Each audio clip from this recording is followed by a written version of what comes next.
الله نزل أحسن الحديث كتابا متشابها مثانية تقشعر منه جلود الذين يخشون ربهم ثم تلين جلودهم وقلوبهم إلى ذكر الله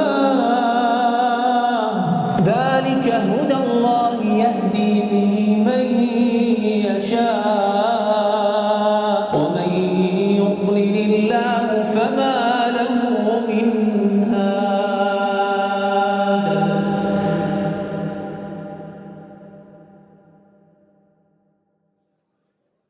بسم الله الحمد لله والصلاة والسلام على رسول الله صلى الله عليه وسلم. اللهم لا سهل إلا ما جعلته سهلا وأنت تجعل الحزن إذا شئت سهلا. اللهم أعنا على ذكرك وشكرك وحسن عبادتك.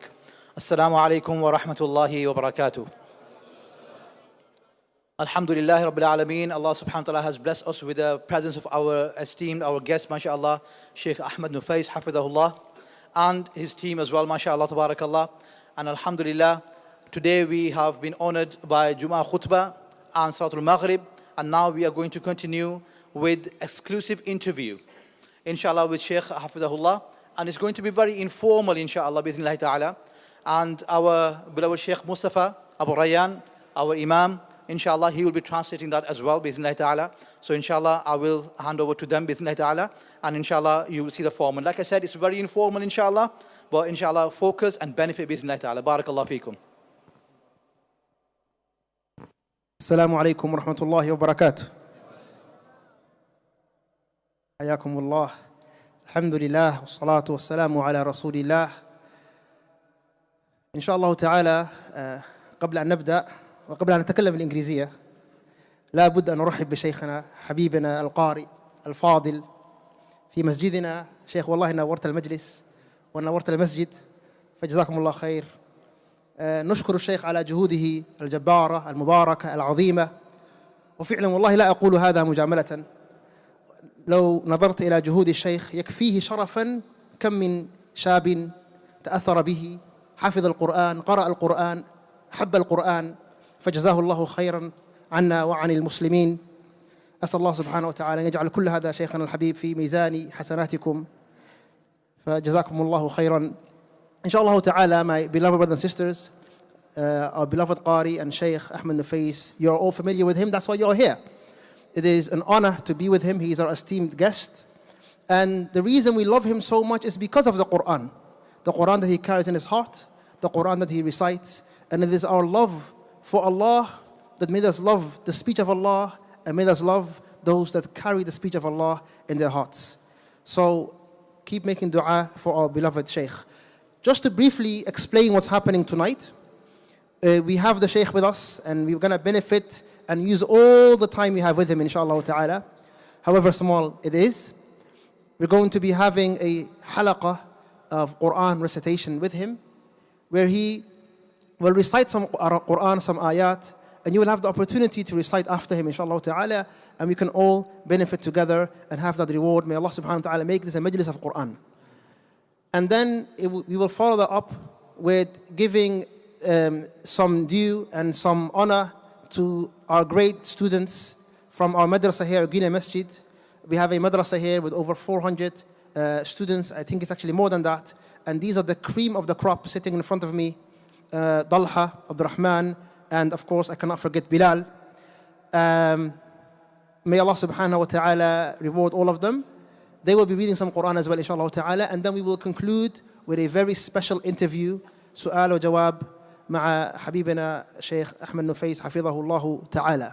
So without further ado, I'll pass on the microphone to our Sheikh, inshallah ta'ala, فليتفضل مشكورا. بسم الله الرحمن الرحيم. الحمد لله رب العالمين والصلاة والسلام على سيد المرسلين وعلى آله وصحبه أجمعين، ثم ما بعد. اللهم علمنا ما ينفعنا وانفعنا بما علمتنا وزدنا علما وعملا يا عليم. سبحانك لا علم لنا إلا ما علمتنا إنك أنت العليم الحكيم. اللهم إنا نبرأ إليك من حولنا وقوتنا إلى حولك وقوتك، فلا حول ولا قوة إلا بالله العلي العظيم. لا حول ولا قوة إلا بالله العلي العظيم. لا حول ولا قوة إلا بالله العلي العظيم. يا حي يا قيوم برحمتك نستغيث، أصلح لنا شأننا كله ولا تكلنا إلى أنفسنا طرفة عين. رب اشرح لي صدري ويسر لي أمري واحلل عقدة من لساني يفقه قولي. اللهم إنا نسألك الفردوس الأعلى من الجنة وما قرب إليها من قول أو عمل، ونعوذ بك من النار وما قرب إليها من قول أو عمل. اللهم إنا نسألك حبك وحب من يحبك وحب عمل يقربنا إلى حبك. حياكم الله إخواني وأخواتي في هذا الجمع المبارك. أسأل الله عز وجل بأسمائه الحسنى وصفاته العلى كما جمعنا في هذا المسجد المبارك أن يجمعنا بالفردوس الأعلى من الجنة إخوانا على سرر متقابلين. فحيا الله هذه الوجوه المتوضئة النيرة المباركة التي أحسبها بالخير مسفرة ضاحكة مستبشرة. أسأل الله عز وجل أن تكون ناظرة إلى ربها ناظرة، اللهم آمين.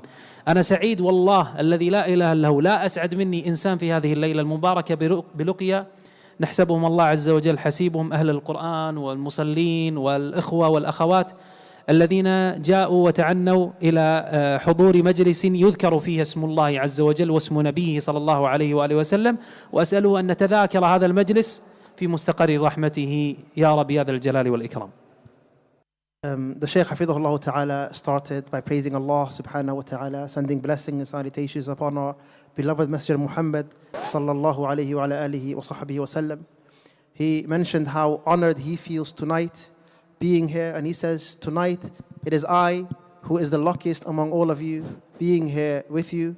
He asked Allah subhanahu wa ta'ala to bless this majlis, to make us among those that gather together reciting the words of Allah subhanahu wa ta'ala and being among those that are blessed by Allah. He made dua for us to be among those that will remember and speak about this majlis today in Jannatin Na'im. May Allah make us among those. And he is very pleased to see you all as your brother, as your humble brother that he said, MashaAllah, Tabarak ar-Rahman, and may Allah subhanahu wa ta'ala bless this gathering. شيخنا الآن نبدأ بالقرآن مع التصحيح التلاوة. نبدأ بالقرآن، يعني تقرأ ويقرؤون بعد، ثم التصحيح التلاوة يكون مع. تمام. الآن إن شاء الله نقرأ من سورة المطففين. نحن نختار سورة سهلة حتى نستطيع يعني قراءتها بإذن الله مع بعض، قراءة سهلة ويسيرة بإذن الله عز وجل. أنا أقرأ ثم أنتم تقرؤون بعدي. أعوذ بالله من الشيطان الرجيم.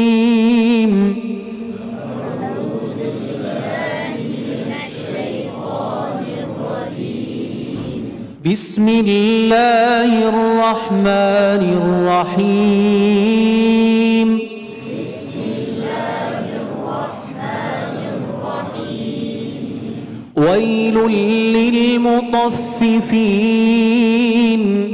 ويل للمطففين الذين إذا اكتالوا على الناس يستوفون.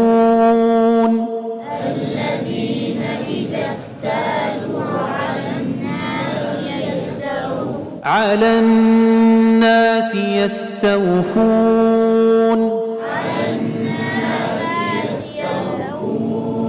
وإذا كالوهم أو وزنوهم يخسرون. وإذا كالوهم أو وزنوهم يخسرون. ألا يظن أولئك أنهم مبعوثون. ولا يظن أولئك أنهم مبعوثون ليوم عظيم. ليوم عظيم يوم يقوم الناس لرب العالمين.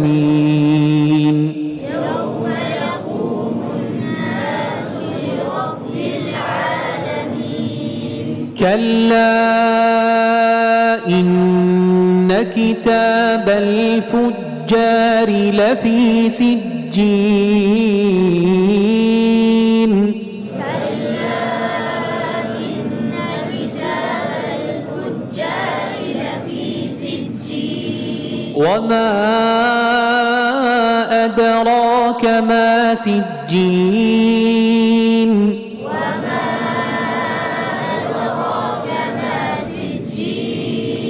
كتاب مرقوم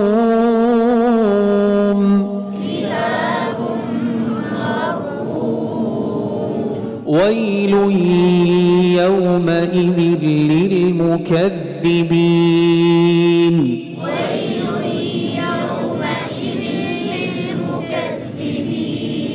الذين يكذبون بيوم الدين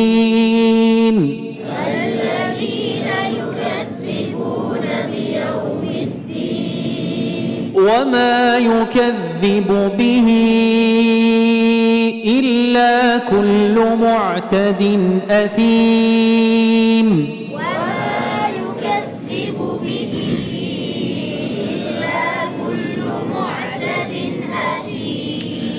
إذا تتلى عليه آياتنا قال أساطير الأولين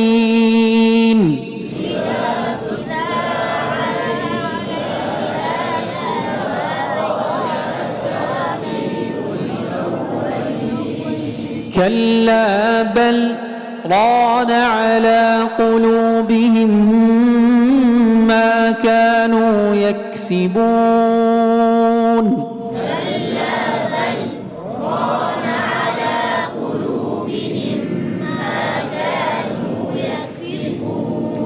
كلا إنهم عن ربهم يومئذ لمحجوبون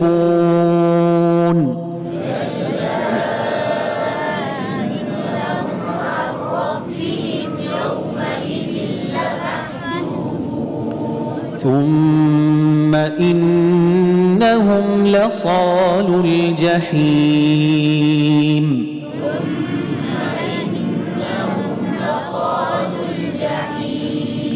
ثم يقال هذا الذي كنتم به تكذبون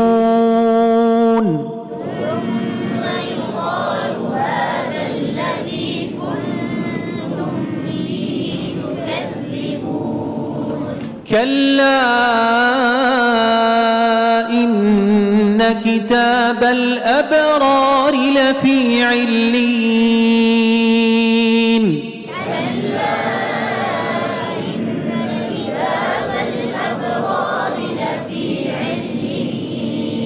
وما أدراك ما عليون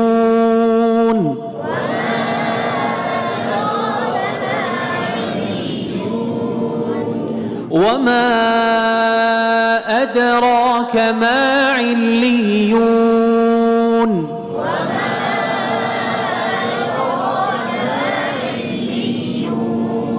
كتاب مرقوم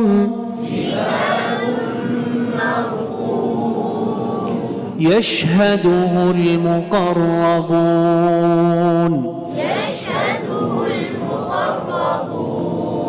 إن الأبرار لفي نعيم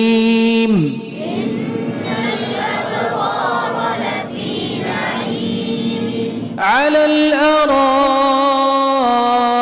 ينظرون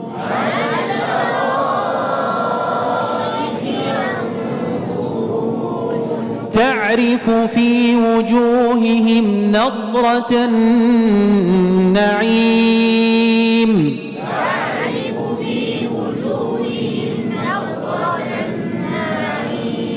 يسقون من رحيق مختوم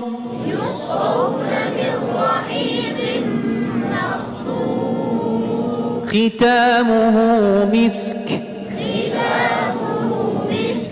وفي ذلك فليتنافس المتنافسون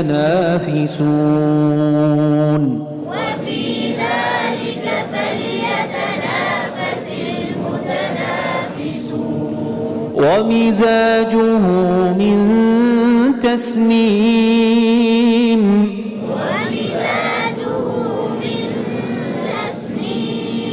عينا يشرب بها المقربون عينا يشرب بها المقربون إن الذين أجرموا كانوا من الذين آمنوا يضحكون إن الذين أجرموا كانوا من الذين آمنوا يضحكون وإذا مروا بهم يتغامزون وإذا مروا بهم يتغامزون وإذا رأوهم قالوا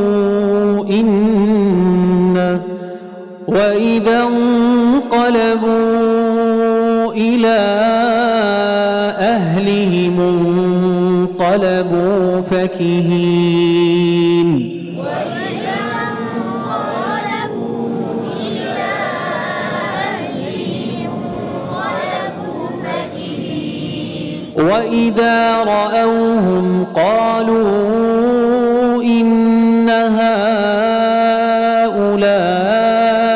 لضالون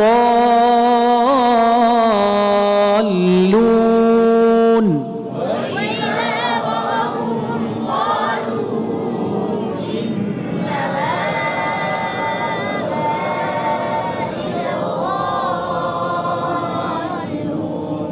وما أرسلوا عليهم حافظين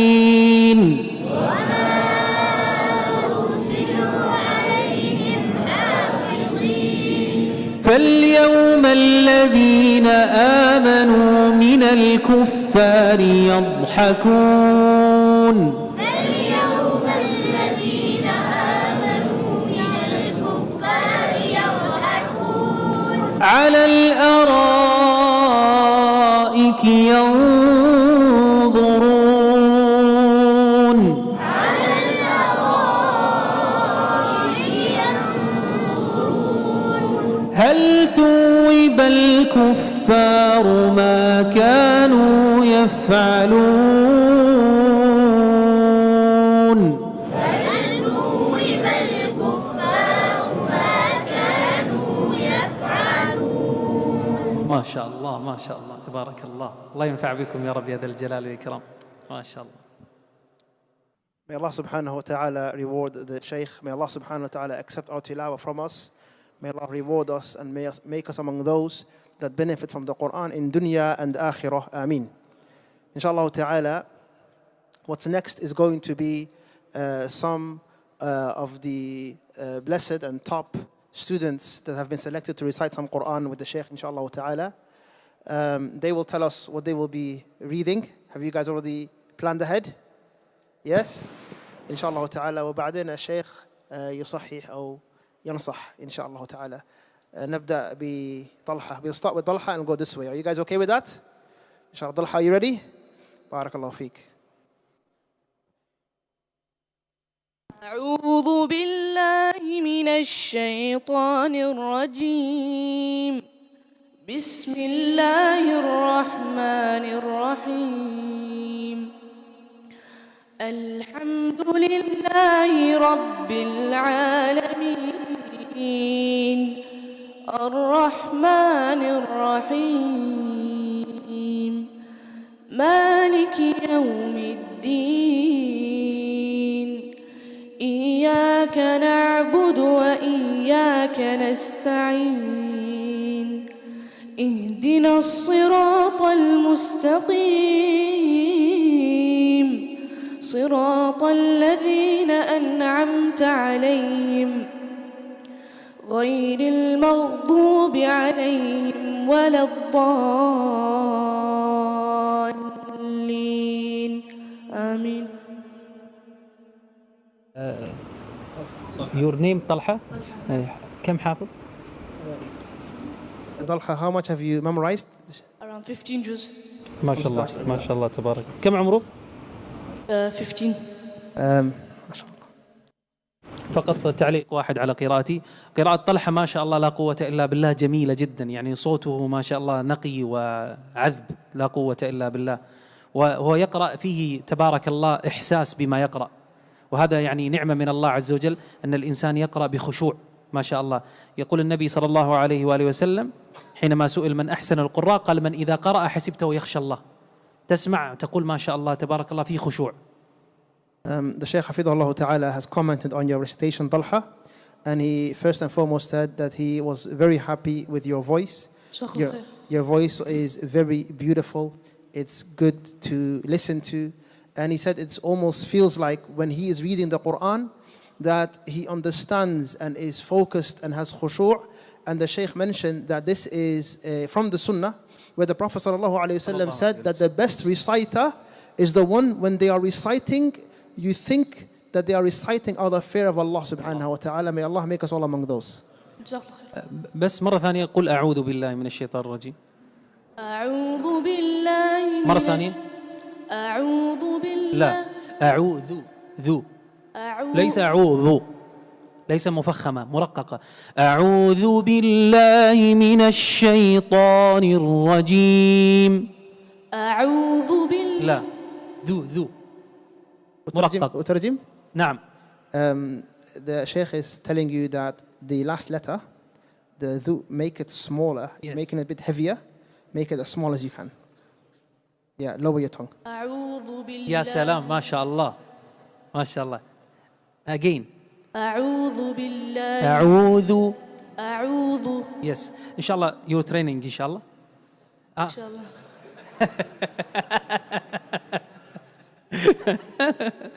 لا هو ما شاء الله تبارك الله يعني ممتاز جدا، لكن يجب القارئ المتقن إذا قرأ ما تدري هذا إيش جنسيته، يعني يكون فصيح جدا. لا تقول مثلا هذا والله أعلم ممكن يكون مصري، هذا سوري، هذا باكستاني، هذا كويتي. القارئ الفصيح هو تقرأ تقول عربي هكذا. The Shaykh Hafidhullah said two things. One, he was really amazed by how quickly you understood what he was trying to tell you. So, mashallah, you're a very bright student. Then he also said that what he's correcting here are the finer details. The finer details. And where you want to reach is, as a reciter, is that if you recite the Quran, the listeners are not able to tell where you're from ethnically. Whether you are a Syrian or an Egyptian, or you're from Pakistan, or any other country, the listener can't tell. That's how the level, inshallah ta'ala, that you want to reach at. ما شاء الله تبارك. تفضل الشيخ. الله يبارك فيك يا طلحة. أعوذ بالله من الشيطان الرجيم. بسم الله الرحمن الرحيم. الله نور السماوات والأرض، مثل نوره كمشكاة فيها مصباح، المصباح في زجاجة، الزجاجة كأنها كوكب دري يوقد من شجرة مباركة زيتونة لا شرقية ولا غربية، يكاد زيتها يضيء ولو لم تمسسه نار، نور على نور، نور على نور، يهدي الله لنوره من يشاء ويضرب الله الأمثال للناس والله بكل شيء عليم. فتح الله لك ما شاء الله تبارك الرحمن. اسم الكريم your name عبد الرحمن. ما شاء الله تبارك الله. جميل رائع جدا. نفس الملاحظة أعوذ يعني يجب أن تكون مرققة. The Shaykh Hafidhullah said he's very pleased with your recitation, just like Talha, and similar points as he said to Talha, focus on those. But other than that, he's really happy with your recitation. Yes.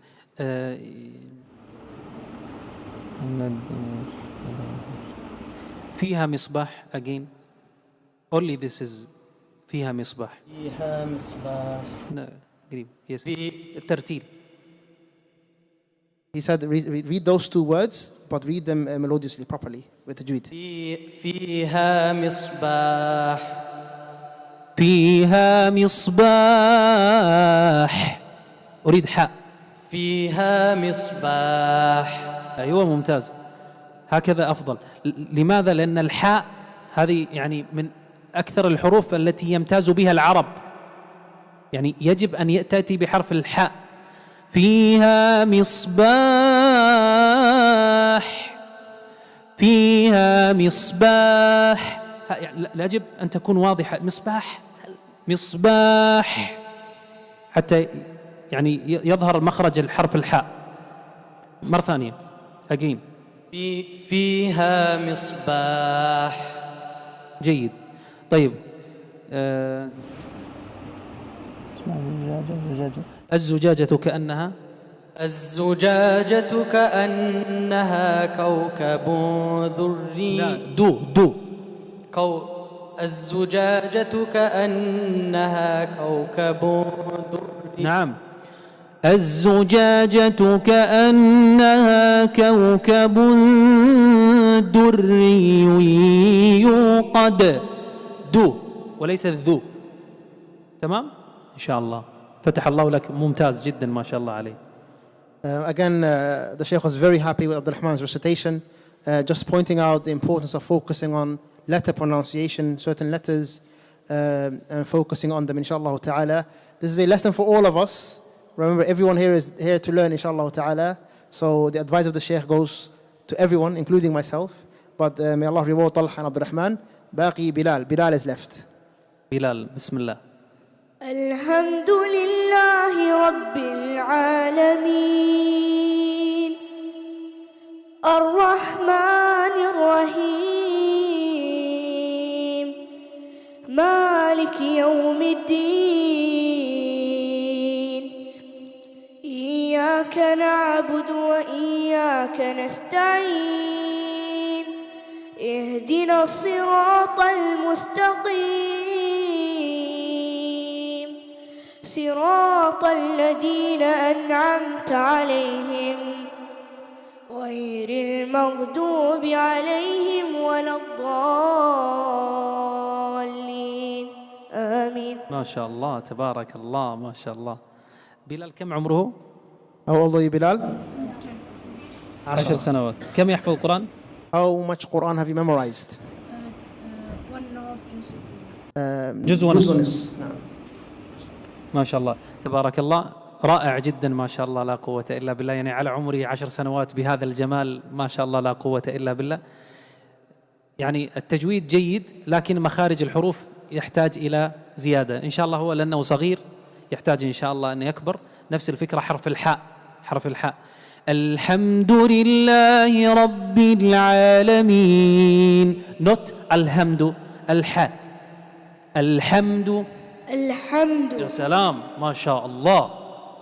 again. الحمد لله رب العالمين. ما شاء الله تبارك الرحمن. طيب غير المغضوب.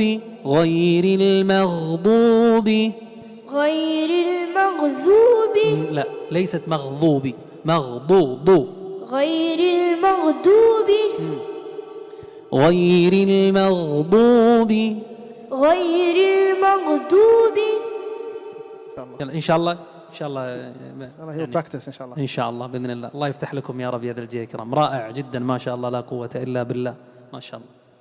Again, the Shaykh was very happy with Bilal's recitation, especially at that young age. He encouraged you to keep on doing what you're doing. Your tajweed is very good, mashallah, at that age. Just the importance for all of us to focus on makharij al-huruf, the pronunciation of certain letters. But someone as young as you, you'll be able to get there, inshallah, very quickly. And the Shaykh, again, is very happy with the recitation today. Barakallahu feekum.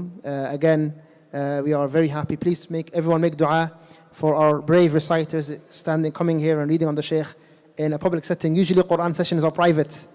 usually Quran sessions are private. أنا قلت لهم غالبا حلقات القرآن مع الأستاذ بس أنت والأستاذ، يعني الآن هم يصححون أمام الملأ، فهذا يدل على صح ما شاء الله ما شاء الله الله ينفع. شجاعة وجد في طلب، فجزاهم الله خيرا. Again beautiful. حبيبي شيخ مصطفى، نعم. يعني يجب أن يعلموا الشباب الله يحفظهم، كل من يحفظ القرآن، أن التجويد ومخارج الحروف تأتي بالممارسة والتمرين، هو رياضة الفك.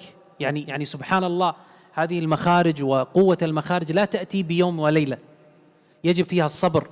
ويقول النبي صلى الله عليه وآله وسلم: الماهر بالقرآن مع السفرة الكرام البررة. سبحان الله. نعم، شيء عظيم جدا.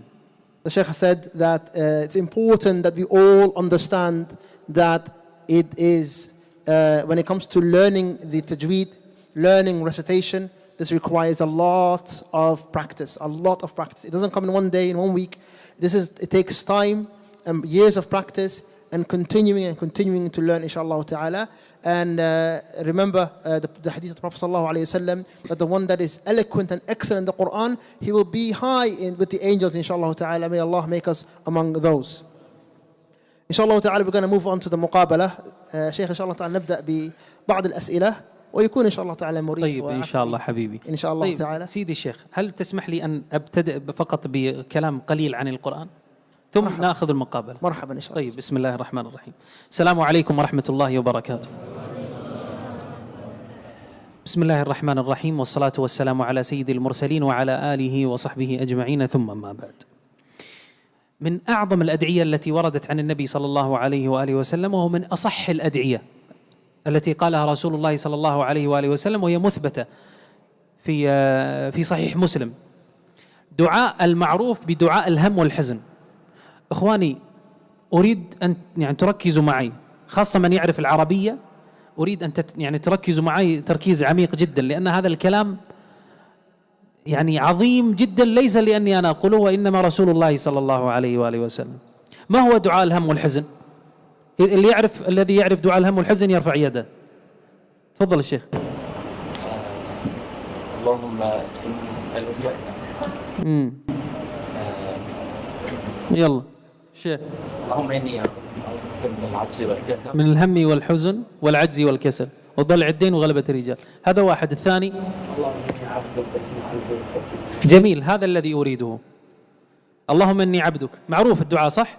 طيب عد معي كم مرة النبي صلى الله عليه وآله وسلم يتوسل إلى الله ويتضرع إلى الله وينكسر بين يدي الله لغاية واحدة: اللهم إني عبدك ابن عبدك ابن أمتك ناصيتي بيدك ماض في حكمك عدل في قضاؤك. الآن 5 مرات النبي صلى الله عليه وآله وسلم يسأل الله جل جلاله ويقول له: يا رب يا ذا الجلال والإكرام، أنا عبدك، أنت سيدي وأنا خادمك الذليل الحقير بين يديك يا رب يا ذا الجلال والإكرام. لست فقط أنا، وإنما أبي وأمي وكل من سبقوني، نحن عبيدك. اللهم إني عبدك ابن عبدك ابن أمتك ناصيتي بيدك، أي يعني هذه كناية، أي مقدمة رأسي بين يديك تفعل بي ما تشاء، أنت تقودني يمين يسار، كلي يا رب يا ذا الجلال والإكرام تحت أمرك. ماذا تريد يا رب يا ذا الجلال والإكرام؟ أنا ناصيتي بيدك ماض في حكمك، كل ما تكتبه علي فهو ماض، لا أستطيع أن أنفع نفسي ولا أضر نفسي إلا بما تشاء. عدل في قضاؤك، وكل ما تكتبه علي سواء من الأرزاق أو قبضت عني الرزق أو أعطيتني من السعادة والخير أو قبضت عني السعادة أو ابتليتني بشيء فهو عدل جل جلاله. كل ما يكتبه الله عز وجل علي فهو عدل جل جلاله، عدل في قضاؤك.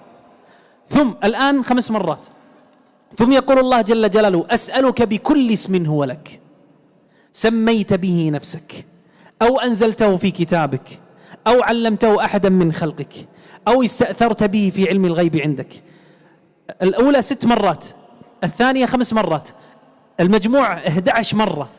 النبي صلى الله عليه وآله وسلم يسأل الله جل جلاله بأسمائه الحسنى وصفاته العلى، ما علم منها وما لم يعلم، ما استأثره في علم الغيب وما ادخره الله عز وجل في يوم القيامة، وكل أسماء الله عز وجل، اسمه الأعظم الذي إذا سئل به أعطى وإذا دعي به أجاب، كل لغاية واحدة: أن تجعل القرآن ربيع قلبي ونور صدري وذهاب همي وجلاء حزني. أن تجعل القرآن يا رب ماء قلبي الذي أعيش به. الربيع في اللغة العربية هو جدول الماء. أن تجعل القرآن ماء قلبي، وكأن هذا القلب متحجر صخر، فيأتي ماء القرآن إلى هذا القلب فيكون القلب رطبا لذكر الله. الله نزل أحسن الحديث كتابا متشابها مثانية تقشعر منه جلود الذين يخشون ربهم ثم تلين جلودهم وقلوبهم إلى ذكر الله ذلك هدى الله يهدي به من يشاء ومن يضلل الله فما له من هاد. سبحان الله، الله جل جلاله أنزل هذا القرآن ليكون ذهاب الهم والحزن وسبب الانشراح. لذلك أنت تقول أن تجعل القرآن ماء قلبي الذي أعيش به، فأنا من غير القرآن ميت. سبحان الله. ونور صدري، لذلك تجد حملة كتاب الله جل جلاله من أحسن الناس وجوها، وإن كان أسمر البشرة تجد في وجهه النور والخير والبركة. ما السبب؟ القرآن الذي ينير هذا الشخص. أو من كان ميتا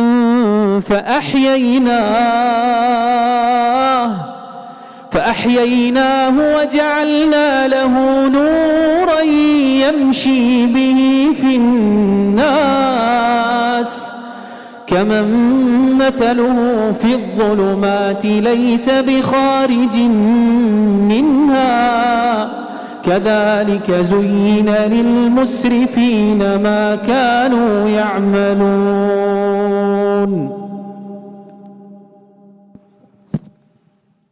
سبحان الله. جزاك الله خير شيخنا الغالي على هذه النصيحة القيمة.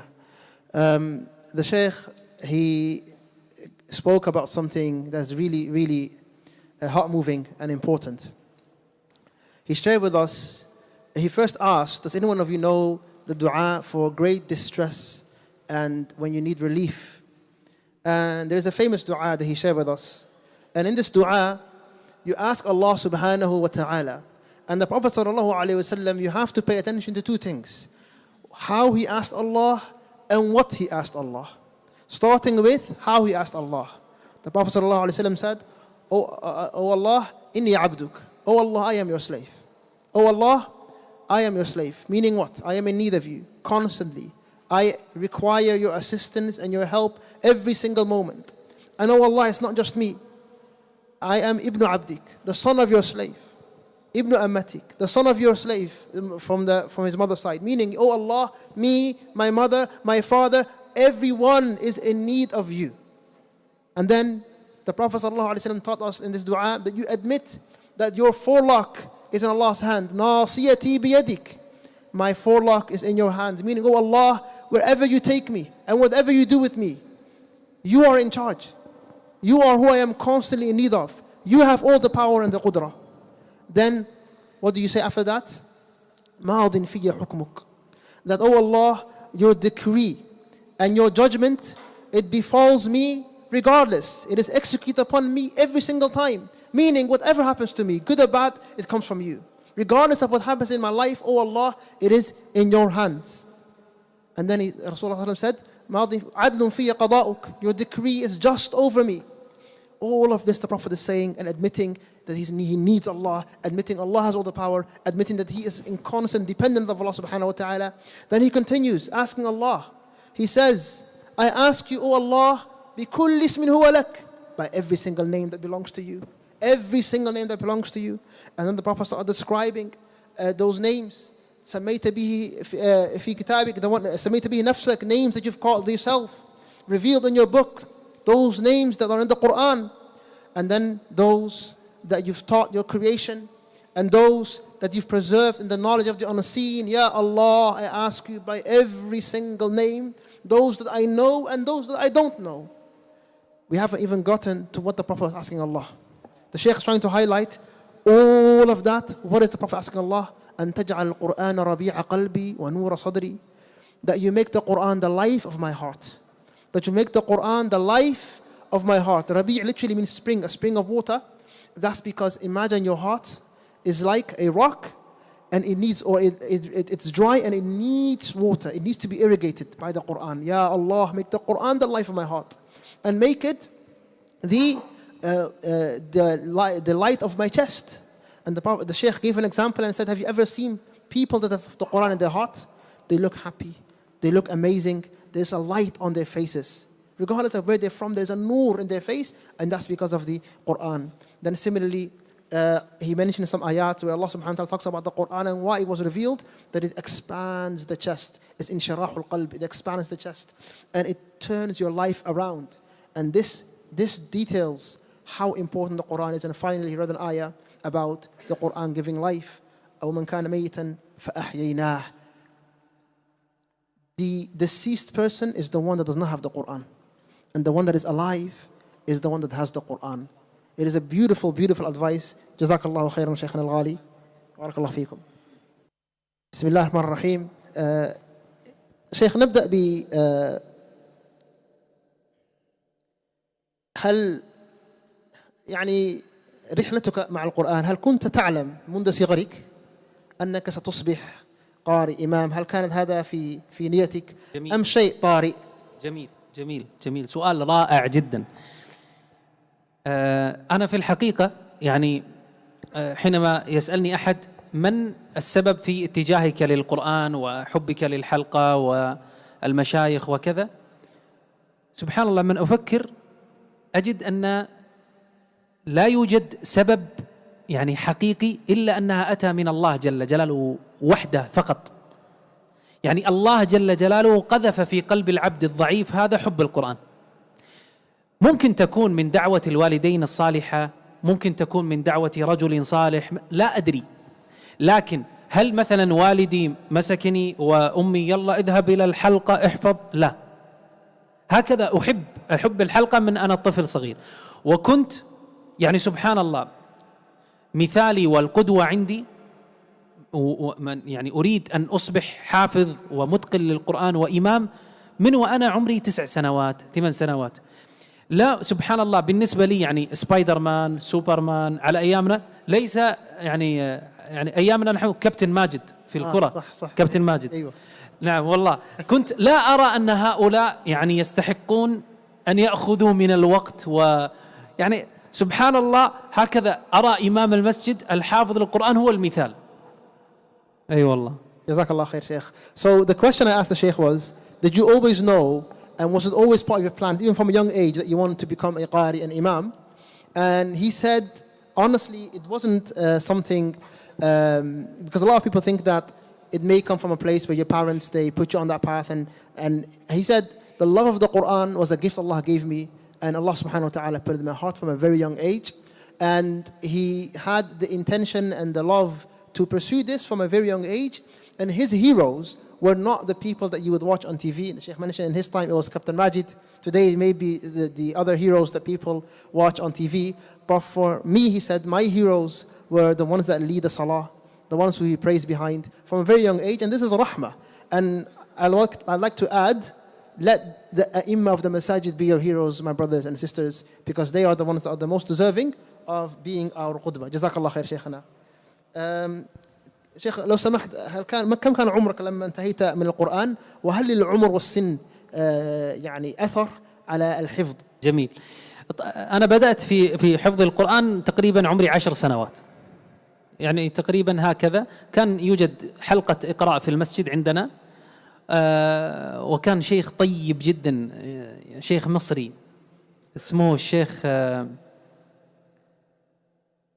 ياسر عثمان أحمد، ياسر عثمان أحمد، هذا طيب جدا مصري، وكان مهتم فيني اهتمام عجيب. وهذا شيخنا يعني نسأل الله جل جلاله أن يكتب له الأجر. إلى الآن أنا متواصل معه، وإذا رأيته قبل يده وقبل رأسه. هو كان كالأب، يعني كريم، يأتي لنا بالهدايا، وتعامله لطيف جدا، ولا مرة ضرب. ويعني القرآن لا يؤخذ بالضرب، القرآن بالرحمة. الرحمن علم القرآن، فالذي يأخذ بالضرب وهكذا لا لا لا، يعني ليست بهذه الصورة. يوجد عقاب، يوجد عقاب، يعني يزعل الشيخ مني، لا يكلمني، لا يأتي لي بالحلوى ممكن، لكن لا يضرب حقيقة. هذا الأمر الأول. الأمر الثاني، يعني أنا كانت المعاني العظيمة في حفظ القرآن ليست موجودة عند الطفل، كالإخلاص لله عز وجل وابتغاء ما عند الله. الطفل يعلم القرآن بالمحبة وبالرحمة وبالهدايا، يعني تشجيع. يعني كان يعني والدي جزاه الله خيرا كان ايش يقول؟ كان يقول مثلا إذا انتهيت من جزء عامة نسوي لك حفلة صغيرة، يعني يأتي بكيك وعصير وكذا، بس جميلة يا أخي. فانتهي من جزء عامة يسوي حفلة، وكلهم يصفقون، والدتي وأختي وأخي الكبير كلهم يصفقون، أنت انتهيت جزء عامة. طيب خلصت من جزء تبارك، كان أيام بلاي ستيشن موجود، كان يقول أنا أشتري لك CD بلاي ستيشن. تمام، ممتاز، الحمد لله. خلصت جزء تبارك، بعدين جزء قد سمع، قال أنت تريد مسجل. على أيامنا نحن كان باناسونيك، أيوة ممتاز. قال أنا أشتري لك باناسونيك، هذا تريده. خلص جزء قد سمع، وهكذا بحمد الله عز وجل. بعدين بعد 5 أجزاء ما في ولا شيء، خلاص أنت احفظ لله. صحيح. جزاك الله خيرا. بارك الله فيك. So I asked the Shaykh, how old were you when you started to learn the Quran, and how long did it take you? And the Shaykh started to speak about how old he was when he started to memorize and learn. And he said, I was 10 years old. And he talked about the motivation for a 10-year-old. The motivation for a 10-year-old is it's not going to be sincerity and ikhlas, because they're not at that age yet. But he mentioned, alhamdulillah, there were many things that aided him and helped him in learning the Quran. And the first thing that he remembered or mentioned was his teacher whose name was Yasir Uthman Ahmad. May Allah subhanahu wa ta'ala reward him. And may Allah reward him for every time Shaykh Ahmad reads Quran, may Allah reward him as well. So he said he was my teacher, and he was very nice, almost like a father, very gentle. And he said this is one of the big things that helped him. And then he mentioned other things that motivated him. And the best motivator is love and mercy. Like Allah says in the Quran, Ar-Rahman, the most merciful, Allam al-Quran, taught the Quran. So it's important that you always apply mercy when teaching the Quran. He mentioned that his parents would make a big deal when he finishes one juz. And may Allah reward him as well. And they would come together and they would give him gifts and have a party for him every time he finishes a juz. And he said that lasted until the 5th juz. When I got to the 5th juz, khalas, now you learn the Quran for Allah's sake. No more gifts and no more rewards. لكن إن شاء الله تعالى الجزاء من الله سبحانه وتعالى. شيخنا في نقطة مهمة جدا. صحيح. الإنسان إذا حفظ القرآن وكتب الله عز وجل له القبول بين المسلمين وأصبح مثلا مشهورا، يوجد مشكلة في بعض الشباب أنه ينسى مشيخته. يعني هو يقول أنا قرأت على الشيخ الفلاني، يكون الشيخ معروف، أنا قرأت على الشيخ إمام الحرم فلان الفلاني، وأنا قرأت على فلان وفلان كل أسماء قوية، لأنه مشهور يريد أن. طيب ومشايخك وأنت كنت صغير ما يذكرهم، لماذا؟ لأنه لا يعرف. بالعكس أنت يجب أن تعرف بمشايخك. أنا الحمد لله قرأت على شيخي فلان جزاه الله عني خير جزاء، صبر علي وأنا طفل، ويعني لا ينسى الإنسان صاحب الفضل عليه. جزاك الله خير. The Shaykh mentioned a really important point about mentioning and remembering the people that taught you the Quran. As a student of the Quran, you will have many teachers, and as you progress, you will read upon great mashayikh at sometimes. And he said often what you will find is someone that has many great teachers, they will reference, I taught about Shaykh Fulan in Mecca and in Medina, and I went to this Shaykh and that Shaykh, and he had this ijaz and this sanad, and they forget about the people that taught him the basics. The early teachers, when they were smaller, taught them the small surahs, taught them how to read. all of them should be mentioned, and in fact they should be mentioned more than the later teachers because they are more deserving of mention. شيخ أخبروني أن ما باقي لنا فقط 4 دقائق مع الأسف إلى الأذان. خلاص. Can I squeeze a question in before the adhan? Or are we doing the adhan now? طيب خلاص سؤال وبعدين يؤذن ونواصل إن شاء الله. ما نصيحتكم لمن يريد أن يتعلم العلم الشرعي وأيضا يريد أن يركز على الحفظ والتجويد والتلاوة؟ هل يجمع بينهما؟ هل يقدم القرآن عليه؟ ممتاز. طيب هذا سؤال من أهم الأسئلة، يعني أرجوكم أن ترعوا لي أسماعكم يا شباب، يا حبايب، يا أحبابي، يعني خاصة الشباب الصغار. كل ما عندك من طاقة وقوة اصرفها في حفظ القرآن، ولا تستعجل في حفظ القرآن. مشكلة كبيرة جدا عند كثير من الشباب. ركزوا معي. كثير من الشباب عندهم سرعة في حفظ القرآن، يريد أن يحفظ باليوم 3 صفحات 4 صفحات 5 صفحات، ويقول أنا حفظت باليوم 10 صفحات. طيب أنت بعد أسبوع لا تحفظ ولا شيء من هذا خطأ كبير جدا.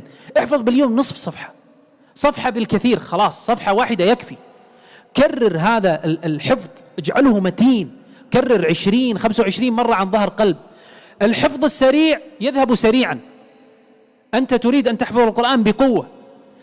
السن الصغير أنا أنصحه أن يبدأ ويصرف وقته كله في حفظ القرآن.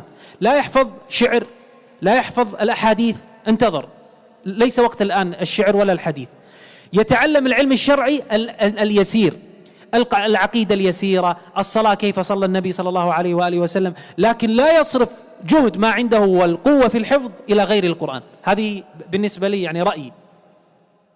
So the question was, how do you combine between learning the deen and learning the different sciences and memorizing the Quran, and what should you do? And the Shaykh gave very important advice, and he said that when it comes to the Quran, especially for the younger ones, focus on the Quran. Give the Quran its haqq, its due.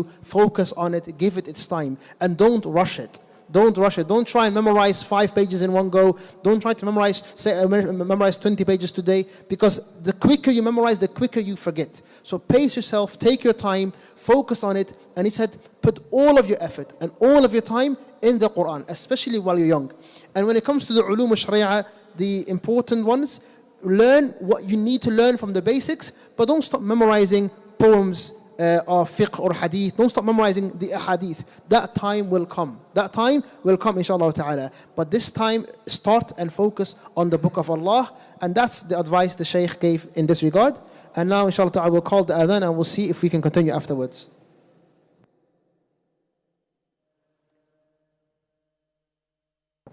هل هناك صورة معينة واجهت صعوبة في حفظها؟ والله لا ليست الأنفال، الحمد لله. أي التوبة، سورة التوبة.